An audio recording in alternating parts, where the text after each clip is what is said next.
Greetings and blessings to everyone today. I hope that you are doing well. I hope that you will be coming on live in just a few minutes here.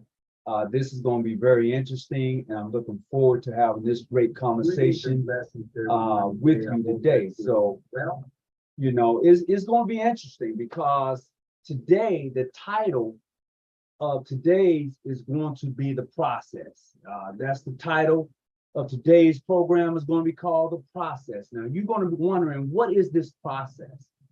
And this process is simply one for a person who's seeking to become a member of Freemasonry or the Order of the Eastern Star. So we're going to talk about this process today.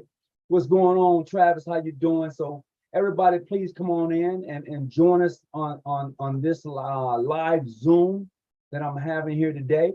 And we're going to talk about this. I feel that this is something that needs to be a conversation that needs to be had, because what happens is a lot of times people tend to forget the process that you go through is a unique process. It's a unique process. I'm not looking to proclaim anything. I'm just simply saying that there's a process to become a Mason, to become an Eastern Star. So the title of today's podcast show is The Process. Too many brothers, too many sisters who are desiring to become members of the Society of Freemasonry, the Society of Eastern Stars, they don't quite get the process. And a lot of us don't know how to explain the process to them. First of all, I'm going to say this: Freemasonry, I'm just going to say Freemasonry, then I'm going to go to the Order of the Eastern Star. Freemasonry is not a religion. It is not. I don't care if they do have the Bible or the Quran or any other holy books on the altar. It is not a religion. It's not. Hear me clearly. Freemasonry is not a religion. It regards no man for his religion. However, you do have to believe in a supreme being. Okay? Don't be a fool and think that you're here for no purpose. Don't be a fool and think that you're here for no purpose. Let's take, for instance, one who is seeking to become a member of the Order of the Eastern Star.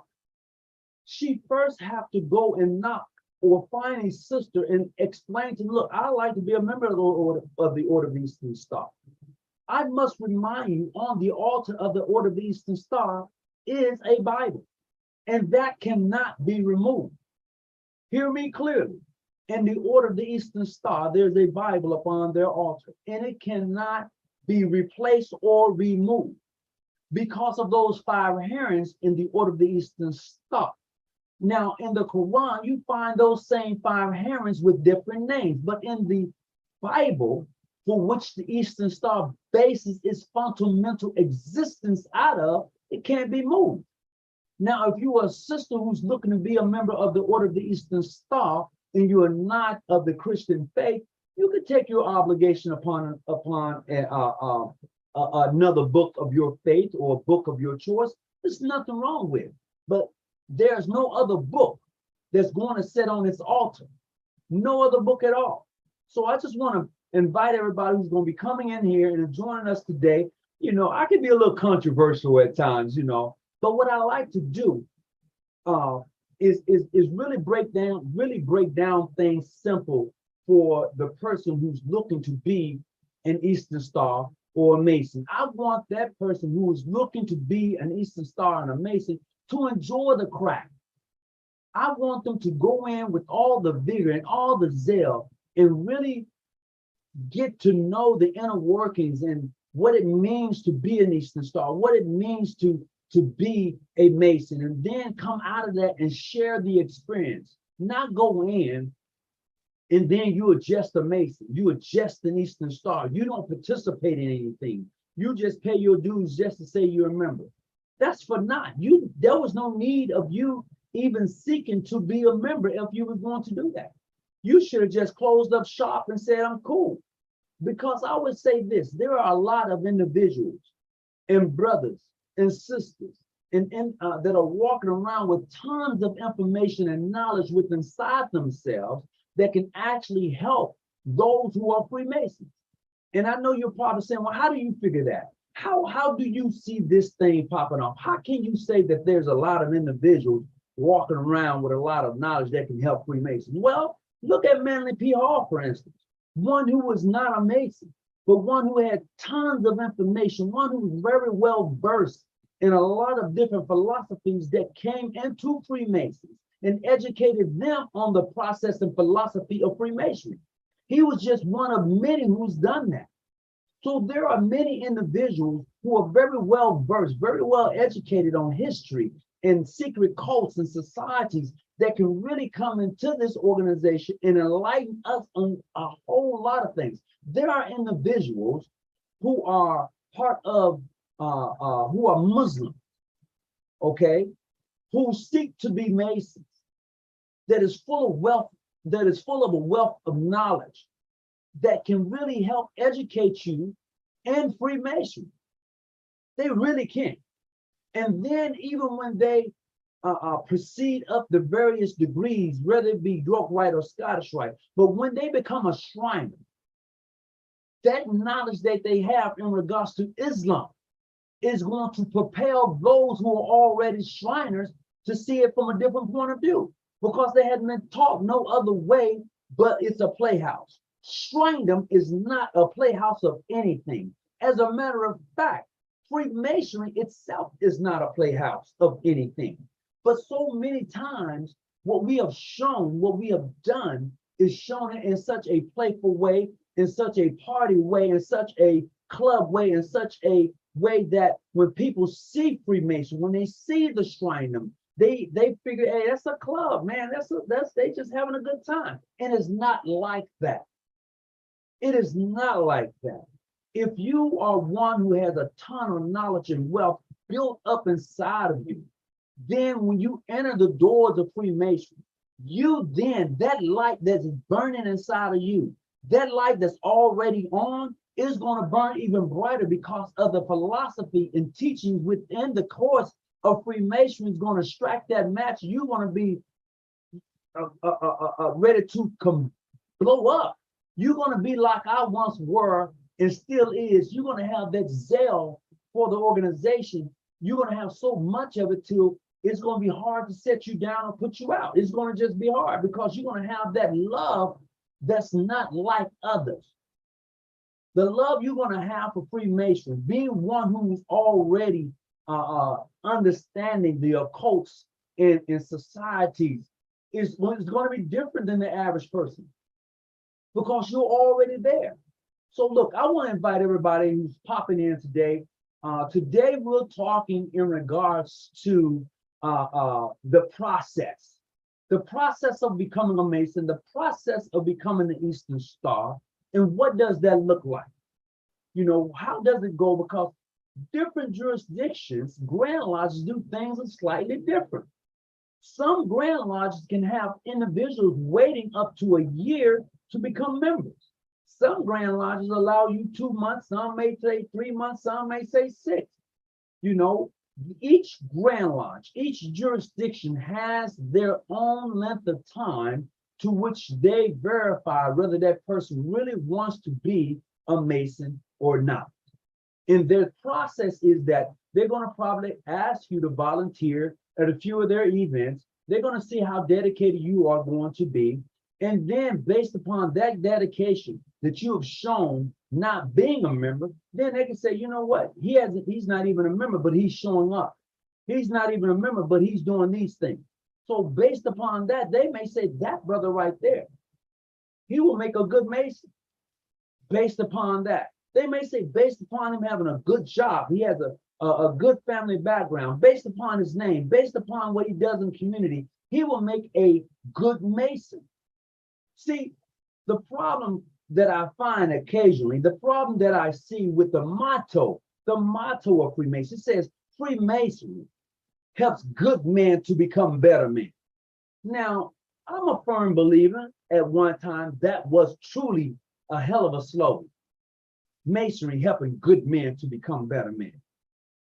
In the process, Masons are looking for good men. We're looking for good men. The Eastern Star is looking for good women. And when I say good, I'm simply saying that you have the moral character, the moral buildup. You have the totality of everything that sums up a good Eastern Star, a good Mason. What does that look like? Well, it looks like this. It looks like someone who's taking care of his family. It looks like someone who may, at times, may falter, but get back up. They have a good job. They're doing the things that's going to help propel them in life. They're not causing harm, hurt, or danger to anybody. And sometimes they got their own faults and they're dealing with their own issues in life, but yet they continue to press forward. Yet they put the smile on their face every day to go help the next person. Yet they don't walk by someone unless they're lifting them up. Yet they're doing the things in life to help someone else get farther in life. That's the person Masons are looking for. That's the person that they're looking for. They're looking for the lady who may be single or married, because at one time you had to be in the family of Freemasons in order to be an Eastern Star. So right now, that process is very rarely used. So you may be the single lady who may be a single mother, but you got your act together. Right now in this life journey, you have the good job.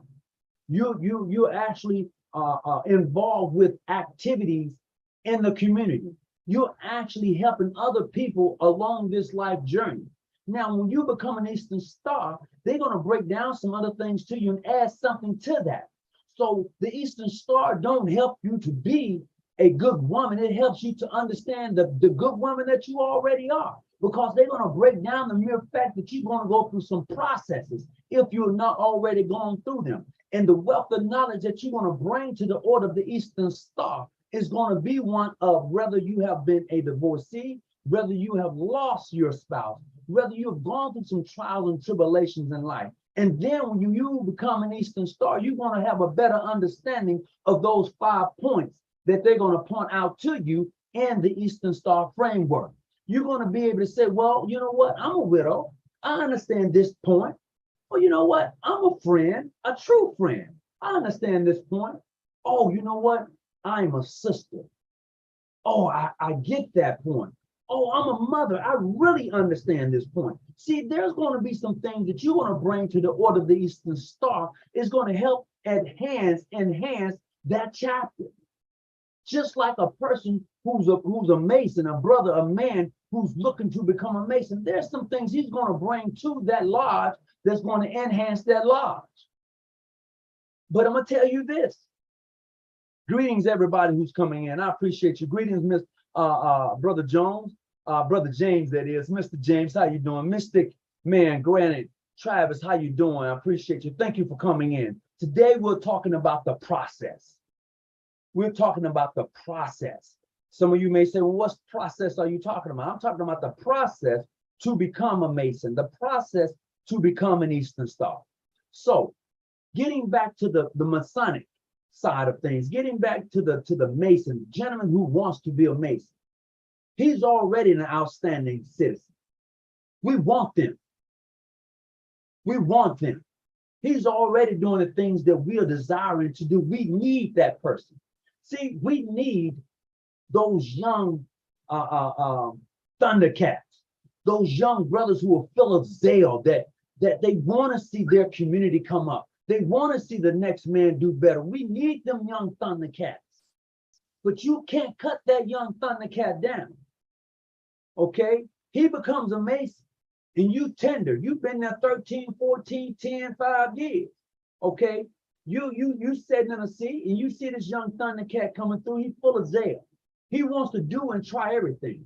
But what you tell him to do? Hey, slow down, slow your roll. You know, wait, you gotta. No, you know what you do with that young man that's coming into your lodge, and he has that zeal and that vigor to be involved. You know what you do with him? You give him the ropes. You tell him, you go. And you give him all the assistance he needs to be successful in the program or whatever he's doing. You give him all the assistance. And even if it doesn't work out, even if he doesn't be successful as he wants to be in his first program, in his first whatever, you don't hold him back. See, too many times we get individuals who have the zeal and the vigor to want to be the best Mason they can be. And you get them old heads who wants to pull the ropes on them, who wants to tell them to slow down, hold up.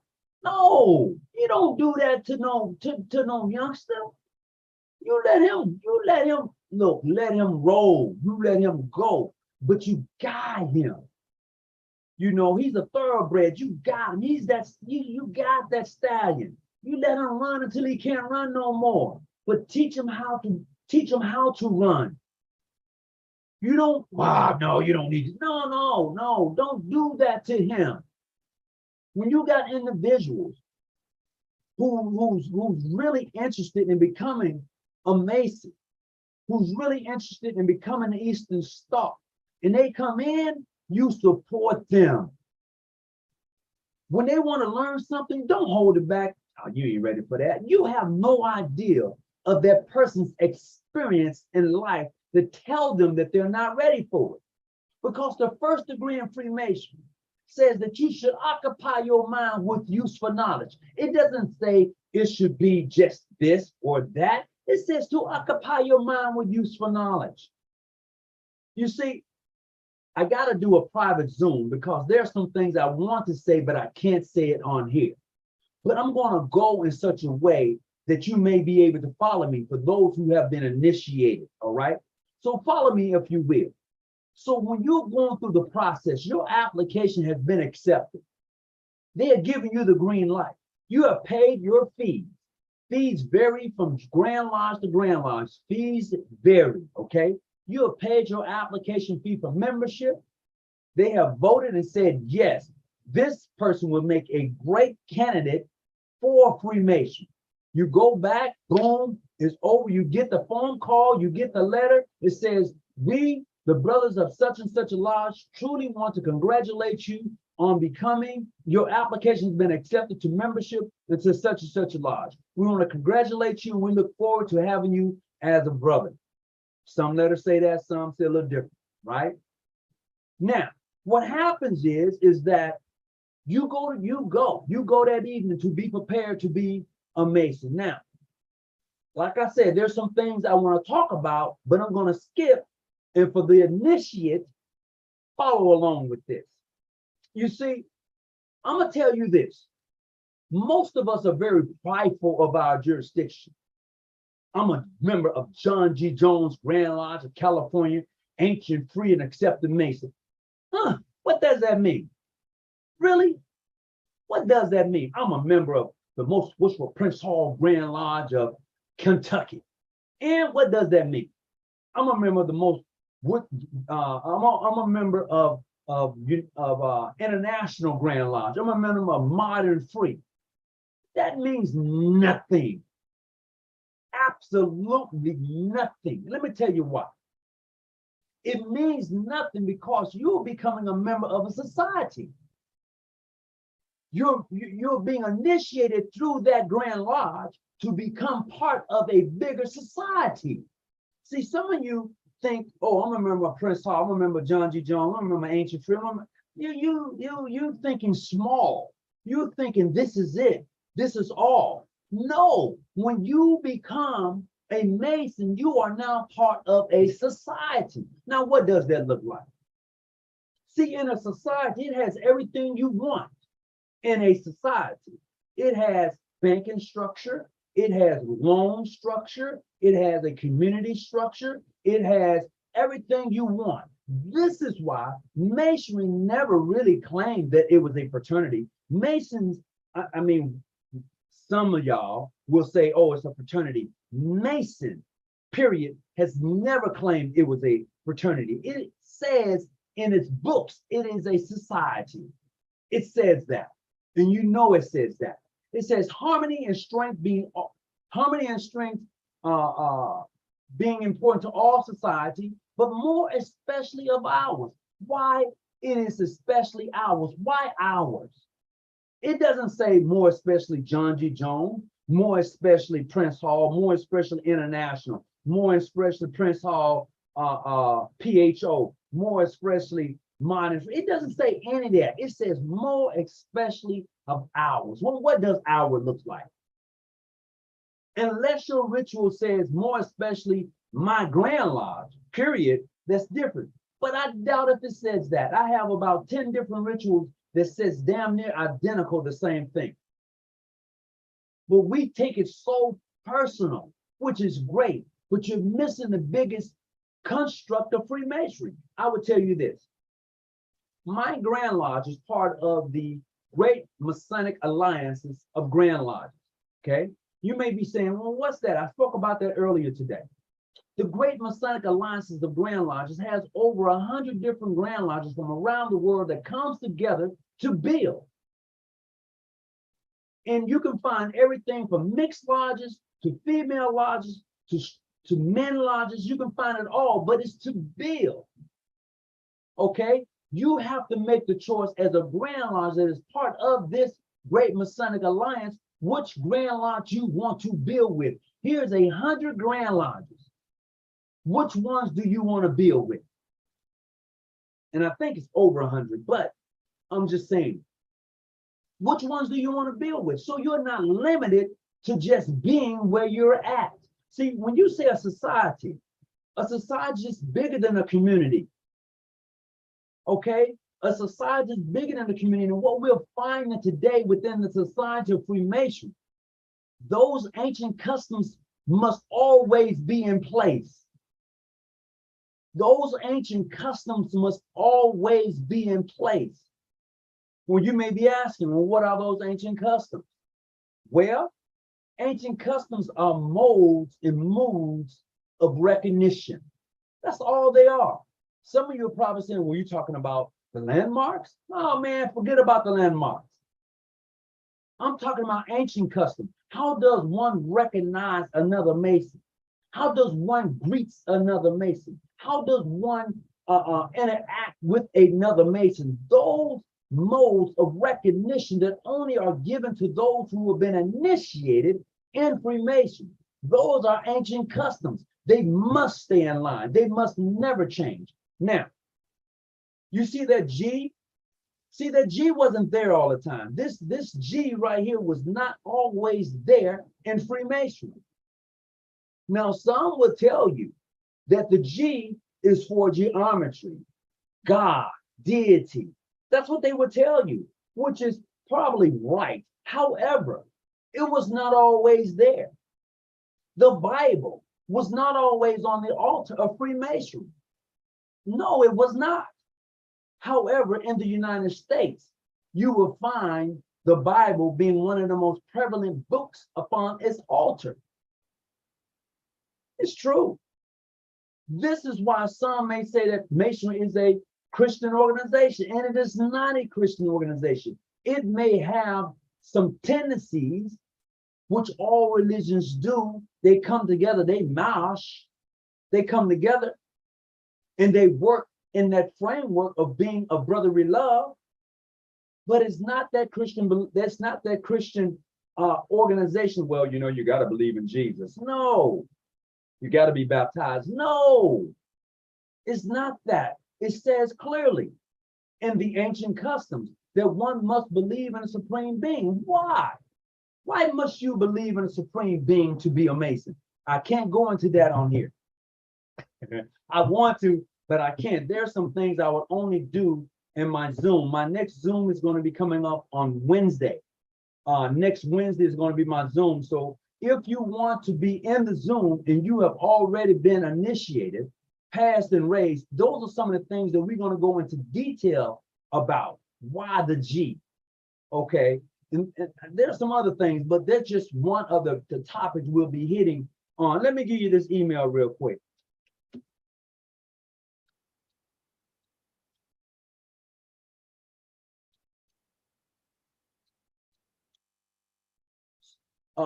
No, that's not that one. Hold on, I'm gonna have to go back.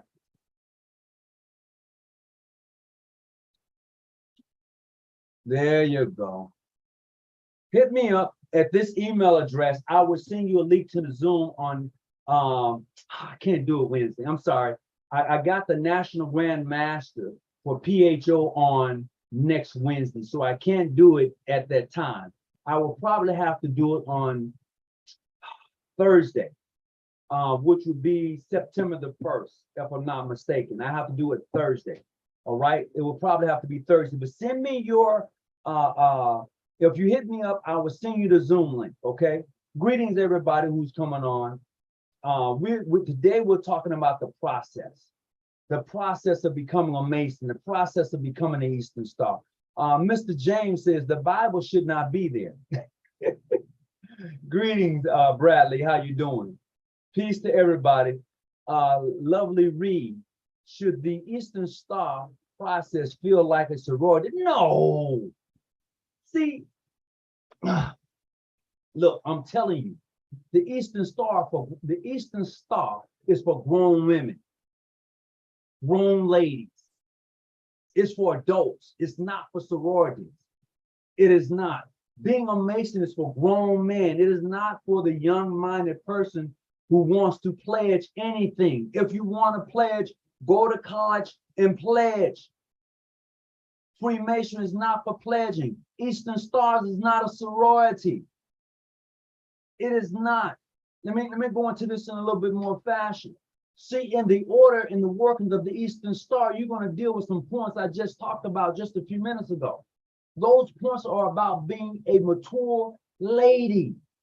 See, it's something about each one of those points that they teach you. See, each one of those points really grooms you into being this lady in such a fashion, in such a way to this like, who wouldn't want to be with a lady like that? Okay, that's what I get from the Eastern Star. Who wouldn't want to be with a lady like that? Look at how she dresses and carries herself. See, that's what the Eastern Star does. See, those points that they go through, those colors, what they mean, and the chakras that you get involved with when you really want to go in deep with the Eastern Star work and understand that thing, who wouldn't want to be with a lady like that? She sacrifices herself, okay? She gave her all. She makes sure that the next person is well. She's willing to give her purse when someone is in need. Who wouldn't want to be with a lady like that? That's an Eastern Star. I'm just saying, who wouldn't want a woman like that? Martha, Ruth, Electa. Who wouldn't want to be with a woman like Esther? I mean, go back and check them women out. Who wouldn't want to be with someone beautiful like that? Go back and check out Ruth. Man, Ruth was fine. I'm just saying. See, when Boaz looked and seen Ruth at the bottom of his bed, he was like, have mercy, have mercy. Look at them hammocks. I'm just saying. She was, hey, that's why he said, hey, look, she gleaning. She's never done any work like this. Leave her some, let her glean, leave her some wheat because she's never done no work like this. When Boaz seen her, he was like, man, she's fine. He was on that nag. Boaz on that nag. He wasn't like, oh, you must be new in these fields. See, Eastern Stars is nowhere near a sorority. They're above a sorority. So if you're going into any Eastern Star chapter and they want to talk about pledging you into some, this ain't what I'm looking for. This is not what I'm looking for. I'm looking for some grown women, all right? Some women that's looking to be better in life. That's what I want to be part of. Just like being a Mason, I'm looking for some grown men who are pretty much already somewhat in their life being successful. I can learn something from them. I can give them something. And so Freemason is not helping you to become a better man. No, it's teaching you how to be a Mason. You catch that on the way home. I'm going to say it one more time. Freemason is not teaching you how to be a better man. It's teaching you how to be a Mason. Well, what do you mean by that, my brother? You see that compass in that square. Once you understand the symbolic meaning behind those things, although you may already have somewhat of the knowledge of what they're used for in the construction of a building, but we who are Masons take those very symbols and break them down in more of a speculative way to understand the value of your life, to understand how you were able to take that compass and draw that 360-degree circle and circumvent yourself as you sail the seas, as you begin that life journey, as you begin that walk in life. See, because no man walks alone. Now, you can talk all the game you want to, pull yourself up by your own bootstrap. Well, hell, what if you got boots and no straps? You know, nobody has ever got anywhere in this life without the help of somebody else. Now, you can take that or let it alone. That's just the fact of the matter. Well, you know, he did this all by himself. No, he did not. You're lying. Let me tell you the reason you're lying, because there was someone that taught him or showed him or opened a door for him to go into. Then he was able to lay down the things that was in his mind or her mind to the company, and then they said, we like that, we'll buy that from you. No, I'm not going to sell it to you. Well, how much do you want? What can we do to get this from you? Or what are you going to bring when this one? See, somebody had to open the door for you to walk in. See, in Freemason, you have to knock. You have to find one to be one. You have to find one to be one. In the order of these things start, you have to find one to be one. And I'll tell you what, if you really want to know what type of lodge you're going to be involved with when you become a Mason, watch them. Watch that lodge. When you go and you are visiting, you helping out, you doing these things, pay attention to what they're doing, because they're paying attention to you. So you watch them watch you. Okay? You watch them watch you as you mingle, as you volunteer your time, because time is the thing that is free and one of the most precious things that anybody has to give. Time. Time is one of the most precious things that it's awesome to give it. You know, so when you're giving that time, that volunteer time, just think about what you could be doing. But you're there because you want to be. I'm just saying. So greetings, everybody. I would like to welcome you to today's program, The Process. You're probably not able to see it, but today's topic is the process of becoming a Mason in Eastern Star or Eastern Star. So we're talking about this journey, and when you're knocking on the door of Freemason or the Eastern Star, what is going to look like? You know, there are some things I would really like to go into, but I can't. I would prefer doing that on a private Zoom to those who have already been initiated and share what I have to share with them, and they can break bread and share with me also. Fellow craft members of Lodge number 100 has shown up. What's going on? I appreciate you. Ada, oh yeah, thank you, I appreciate that. That was Ada. I stand corrected. I think I said Ruth, but I was corrected and it says Ada. I appreciate that. Good looking out, Mr. James. I will attend that Zoom with, okay, great. I appreciate it.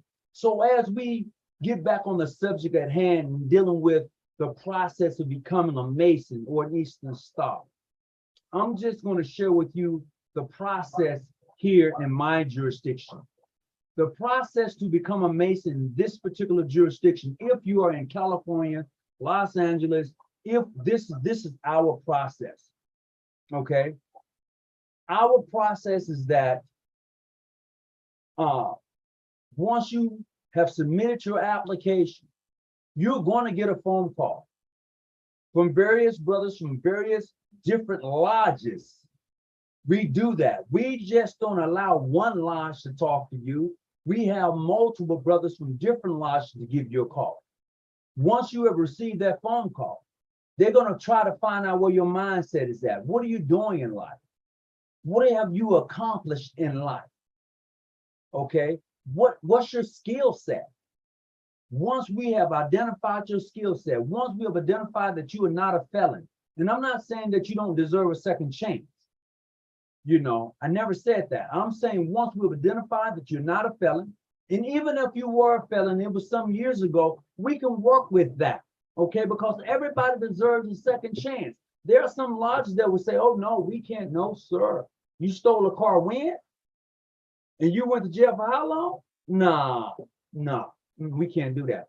Here in this jurisdiction, we say, okay, you was how old? How long ago? Yeah, we could. You serve your time. You did your thing. Now you're out. Whatever. You're mature. You got a job. You're working. You are now an active citizen. Okay. You are now showing progress. You are now showing that you are an adult. Okay. So we can work with that. So once your application has been filled out and submitted, you receive those phone calls from various brothers from different lodges. They fill you out. Then they give a call to the lodge and say, look, I talked to this brother. He seems as if he will make a good candidate for your lodge. This is what we know. This is what we've found out. Now it's up to that lodge to say, okay, you know what? We're going to give him this chance. Or yes, he will make an excellent member to this lodge. He would help enhance us. Okay, here's his skill set, and this is what he's bringing. Cool. Let's do it. Okay. And once you're there and you begin to understand the symbolism and allegories and things within the framework of Freemason, and that lodge suits you because you have watched those members in that lodge as you have volunteered your time, as you have had conversations on the phone with them. You have paid attention, you have listened, and you said, this fits me for what I'm looking for in Freemason. And you join this particular lodge and you go through your process.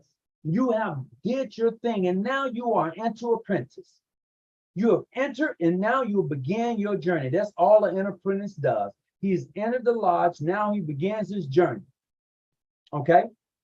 Then in his journey, it said that you should, as an enter apprentice, occupy your mind with useful knowledge. I said this just a little while ago.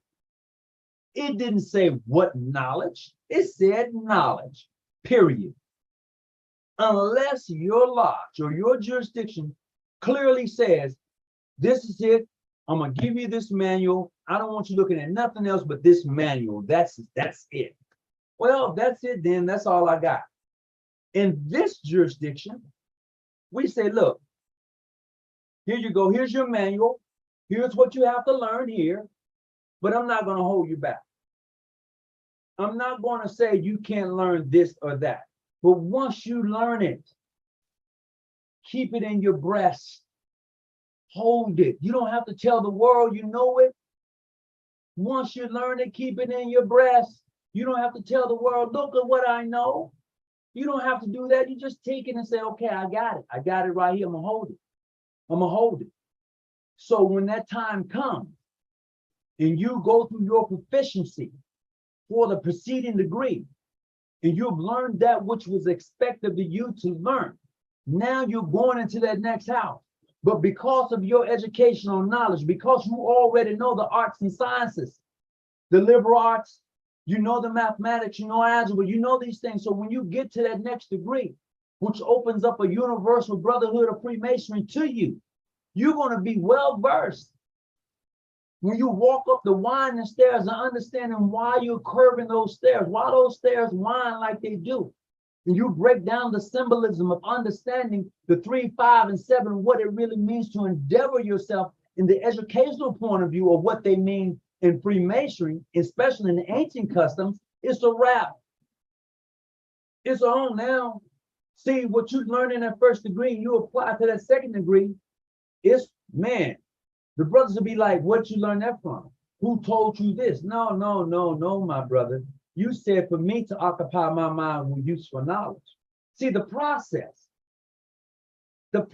see, we want to hold the process. We want to take some brothers and pull them back. Oh, he shouldn't be learning that. She shouldn't be knowing that. Let me tell you, when you do that to an individual who's desirous of being a member of your lodge, you are killing your lodge.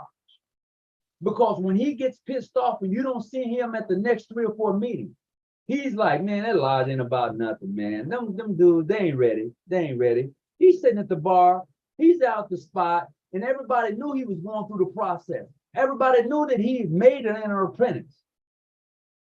Everybody knew he went up to be a fellow craft. But he's no longer involved with your lodge now. He didn't even tell you when coming back. He walked away. She walked away. Oh, I ain't messing with them. All they want to do is party, drink, and do that. No, no, no, no. No, I've done that already. There's nothing wrong with having a good time and fellowship, nothing at all.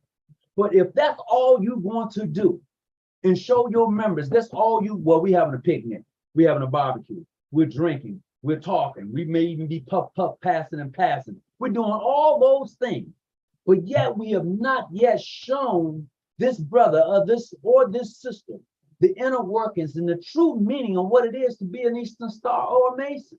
Because all you've been doing is having picnics, potlucks, and barbecues. Where's your school of instructions and education? Teaching them how to build within the society of Freemason. Teaching them to respect the next Mason because they're going to build with that person. You see, in my life journey, I've come across Prince Hall brothers who have been executives, who have been supervisors, and I've gone in for the interview. And they say, oh, you're Brother Mason. Yes. What Grand Lodge you a part of? I'm a part of John G. Jones Grand Lodge of California. Okay, great, great. That should not interfere with the mere fact that I can help build your company. As a matter of fact, I'm gonna share this to you. That should actually give you the incentive to say, well, damn, brother, with your educational knowledge and with your skill set, you're gonna greatly help this company to grow. Boom, all right. But I know for a fact, I'm telling you what I know, not what I think, that in some cases, this has actually occurred, good or bad. Oh, I ain't messing with him. That motherfucker, that's John G. Jones. I ain't fucking with him, man. Nah, I take that from him. Look, I'm telling you what I know.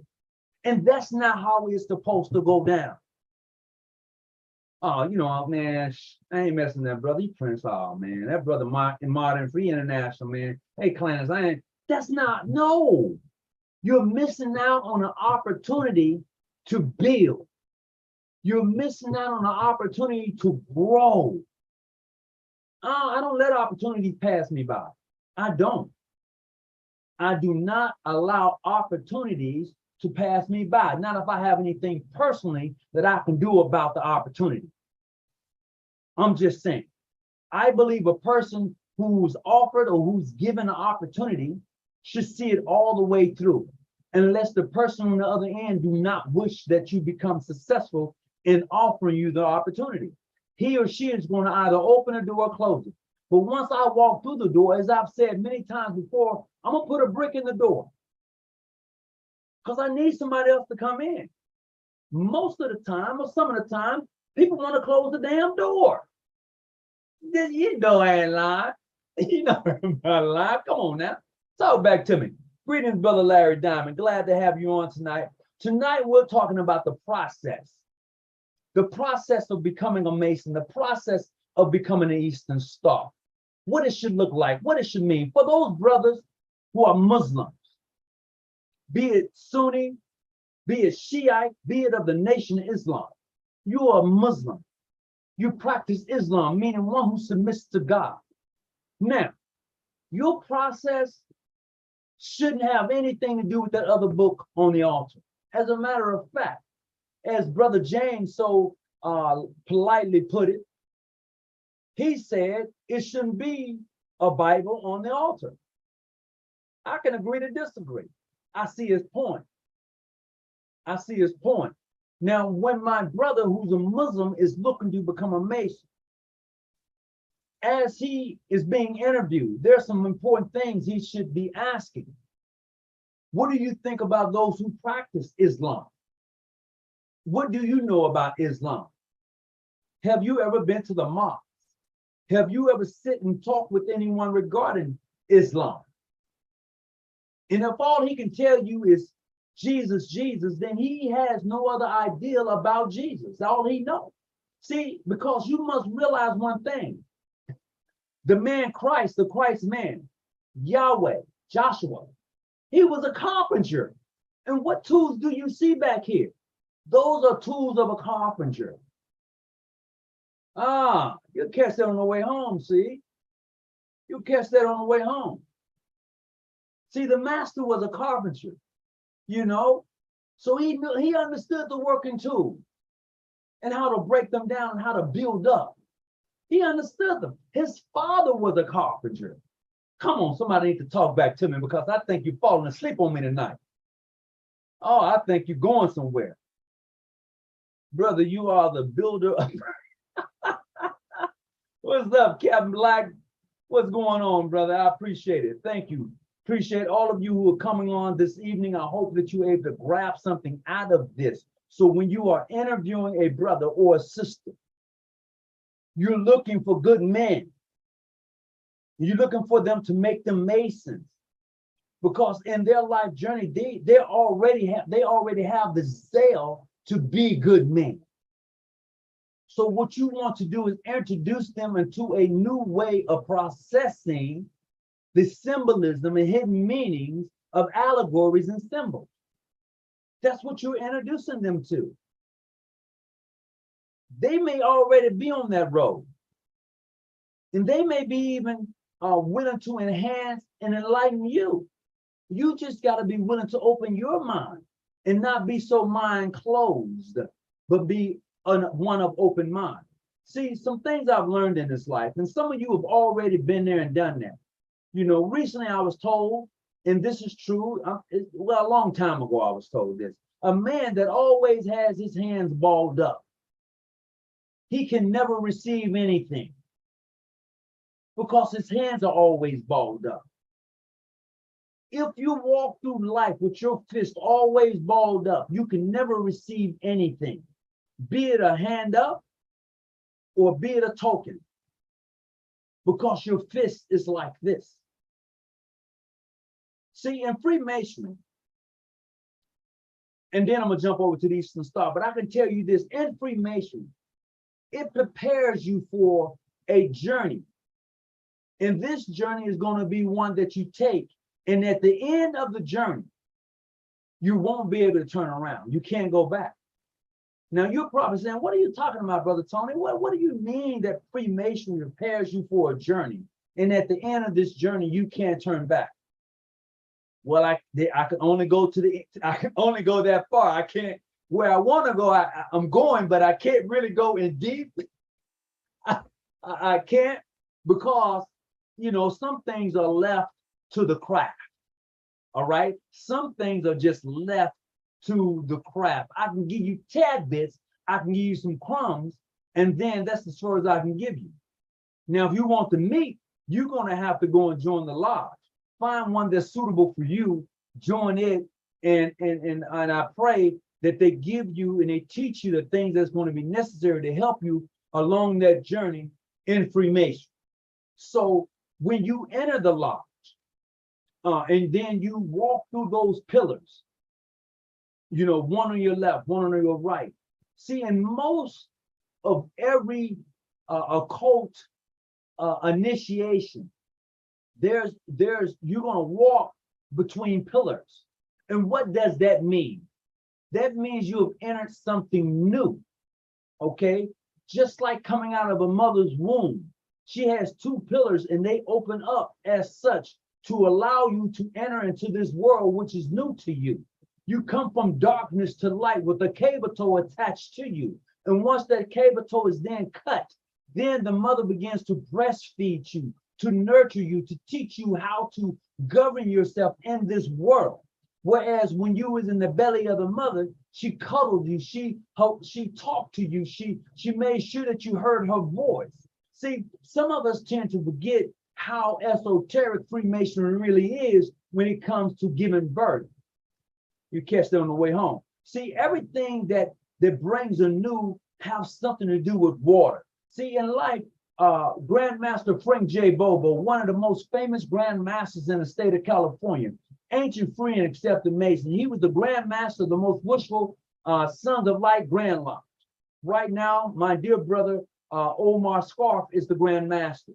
It is the third oldest Grand Lodge in the state of California. Just sending you a shout out there, my brothers. So in the process, see, water seeks its own level.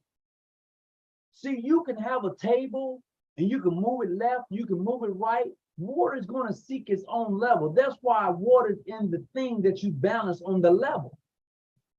You catch it on the way home. That's one of your working tools. See, when you understand the working tools and the uniqueness of them, and now you know that the master was also a carpenter, well, what more can you say? Really, what more can you say? Please do me a favor, hit the thumbs up button, hit the like button.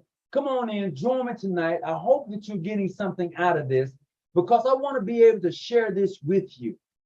This information I have that I've come across, I want to be able to impart it in you as one who's seeking and who's looking for the process of becoming a Mason. I want to be able to give that to you. That's what I want you to have. That's from me to you. This is called the process. So if you got any questions for me right now, you put them in the chat. You're certainly welcome to do that. Do that, you know. Hold on just a second for me.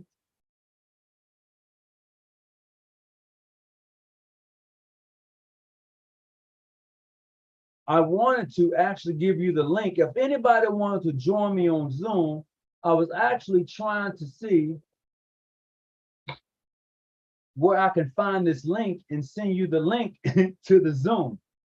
And then you can definitely join me tonight.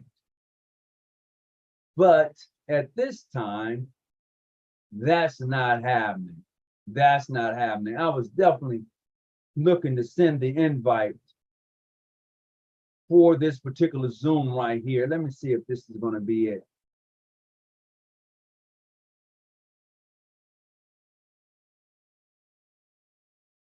Let me see if I can do that.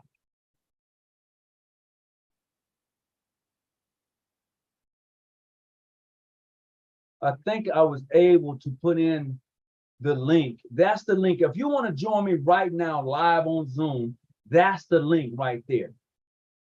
That's the link right there. That's the link right there. If you want to join me live on Zoom for the next 3 minutes, you're certainly welcome to do so. You can come on in. I'll let you on in the house tonight.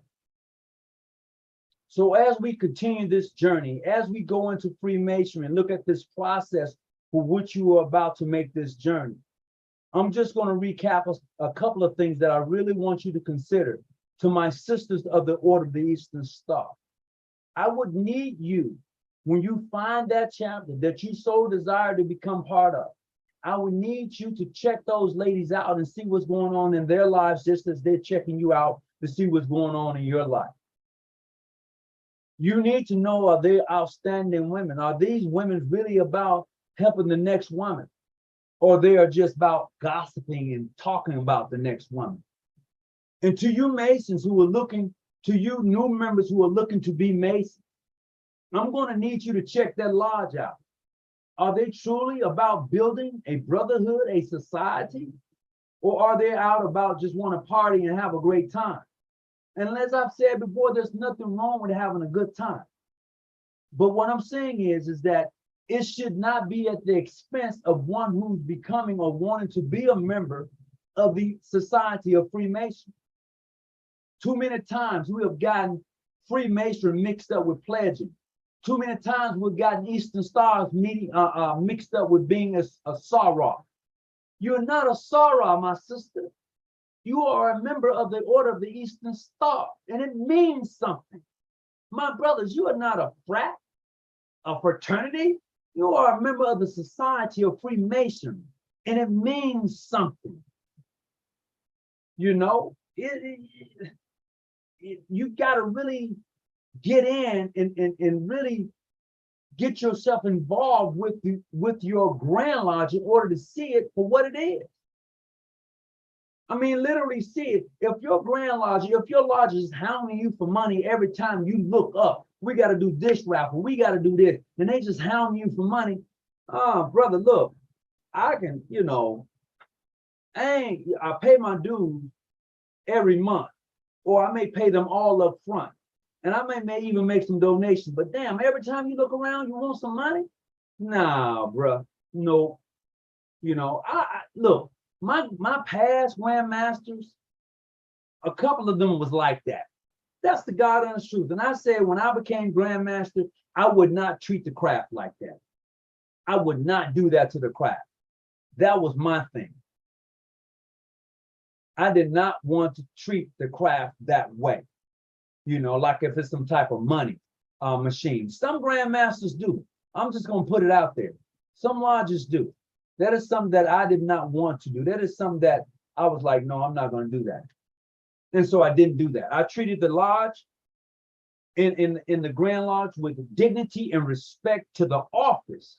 And I will tell you this, as a member of Freemason, as a member of the Order of the Eastern Star, although you may not like your Grand Master, although you may not like your worthy matron or grand matron or your wishful master, show the office respect. And when time comes to vote, you just vote them out and put somebody else in. Or you run for office. One or the other, you can do one or the other. I would say run for office. If you think that you can do better than the person who's in the office seat, run for it. But if you're not going to be dedicated to the chair that you've been elected to, don't do it. If you're not going to be dedicated to the chair that you have been elected to, don't do that. That's not wise. Don't do it. So look, as I close today, I didn't see any takers to join me on the Zoom. I appreciate each of you. I hope that you've had a great day. Whatever you do, wherever you at, keep your light on, stay out the bushes, and realize I am not your study guide, but I am here to help you study, okay? And if I can help you along the way, and you got my number, you can get in contact with me, by all means, hit me up. I'll have the conversation with you. I'll have it with you. This journey that I'm on, it's been delightful. And I want you to have that same experience. I want you to enjoy the craft, you know, just like I enjoy it. And I'm gonna tell you this before I go, you're gonna hit some bumps. Oh, you're gonna hit some bumps, but that's for another podcast video. You're gonna hit some bumps, but until then, stay level and be on the square. I'm out.